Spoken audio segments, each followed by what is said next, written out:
The man was being aimed at the head with weapons, but he wasn't the least bit nervous, because in his hand, he held an M18A1 anti-personnel claymore mine. As long as he gave a slight tug on the trigger, no one in the room would make it out alive. The gangster boss immediately panicked when he saw this. He had no choice but to sit down and start negotiating with Hachi. At first, the gangster boss didn't realize anything was wrong, until Hachi pulled out a stack of bills that were half-burnt. The gangster boss instantly flew into a rage, cursing loudly, because this meant that his money vault, which he used to store cash, had been burned by Hachi. Hachi then warned the gangster boss, if he ever messed with his family again, he would never live to regret it. With that, Hachi picked up the claymore mine and swaggered out of the bar. He intentionally lingered in his car. Sure enough, it wasn't long before the enraged gangster boss stormed out of the bar. Hachi couldn't help but smile, because now, he finally had the chance to take him down. Hachi led them all the way to his factory. Just as he was about to get out of the car and run toward the factory, the people following him immediately started shooting at him.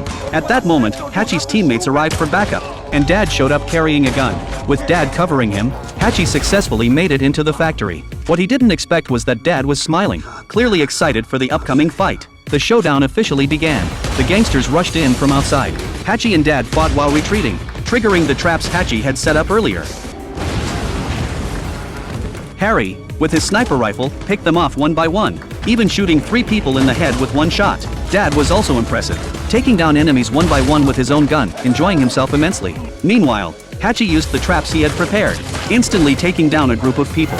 The 3 of them worked together, and it didn't take long to deal with all the gangsters. But the gangster boss charged out with a submachine gun. The problem was, they had run out of bullets. With the gangster boss charging at them, Hachi had no choice but to pull out the M18A1 anti-personnel claymore mine again, attach it to the bulletproof glass, and charge at the gangster boss. With that, the gangster boss was no more. Hachi had taken care of all the problems with his family, and because he had always acted in self-defense, he wasn't arrested by the police. In the end, Hachi moved to another city with his wife, and bought a house with a basement. His elderly father, not wanting to live in a nursing home, joined the killer organization Hachi used to be a part of.